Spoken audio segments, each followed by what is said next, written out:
कोकणातील प्रत्येक अपडेट जाणून घेण्यासाठी आजच माझे कोकणच्या सोशल मीडिया प्लॅटफॉर्मला लाईक, फॉलो आणि सबस्क्राईब करा।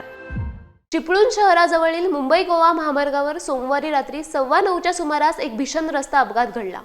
ट्रिपल सीट प्रवास करणाऱ्या 3 तरुणांच्या दुचाकीचा ताबा सुटल्याने ते थेट खोल नाल्यात कोसळले। राधाकृष्ण नगरीतील मुत्तप्पन मंदिराजवळ ही थरारक घटना घडली। नाल्यातील नगर परिषदेच्या पोलादी पाईपवर आदळल्याने तिघेही तरुण गंभीर जखमी झाले असून एकाची प्रकृती अत्यंत चिंताजनक आहे। अपघातानंतर नाल्याच्या भिंती उंच असल्याने बचाव कार्यात मोठी अडचण निर्माण झाली होती।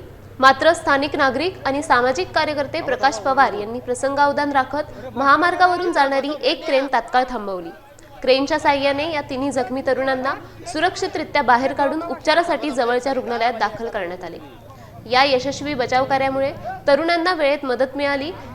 या धोकादायक वळणावर वारंवार अपघात होत असल्याने सुरक्षिततेच्या ठोस उपाययोजना करण्याची मागणी आता स्थानिक नागरिकांकडून करण्यात येत आहे। या घटनेमुळे परिसरात हळहळ व्यक्त होत आहे।